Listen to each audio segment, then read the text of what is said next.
The iLeadLAB, the idea behind it is to focus on one critical aspect, and that is how do we impart skills and opportunities to people who are out there who can make a difference in their own lives. So what do I mean by that? We've got a huge rate of unemployment in South Africa, if you look at Africa as well, but South Africa particularly. Unemployment in South Africa, currently youth unemployment sits at in the region of about 54%, and current or general unemployment sits at about 29%. So what are these youngsters doing? What are they doing? How can we make a difference? So the iLeadLAB started in that realm, where we began to say, let's engage with those young people who are unemployed.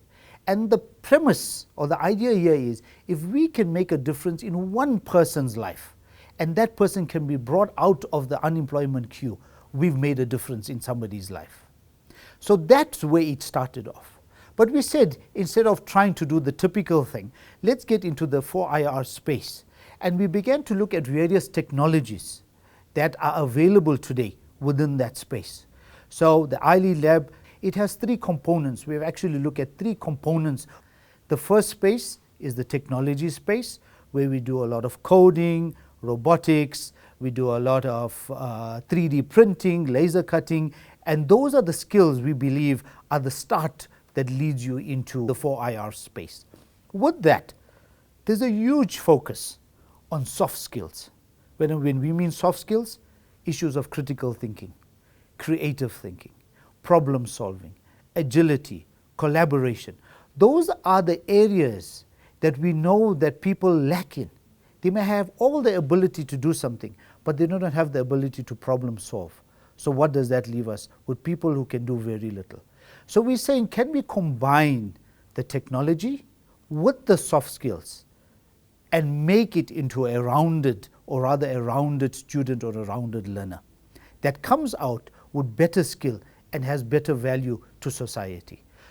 The last element is the enterprise development, because this gives real opportunity or expression to those ideas that are generated. So the enterprise development focuses on how can we take those business ideas or those ideas to the business world, and those products to the business world. How can we find markets for them? How can we find funding for them? How can we look at trademarking? How can we expose our learners, students, and the general public to this type of opportunities that exist? By the way, there are many opportunities like that within South Africa. And REGENT Business School, through the iLeadLAB, is able to open up these opportunities to future entrepreneurs and entrepreneurs in various fields. It doesn't have to be all in technology. It could be in subsidiary functions, it could be in supply chain functions, but we want to encourage the people out there, particularly in South Africa, to say, take advantage of these opportunities. They exist.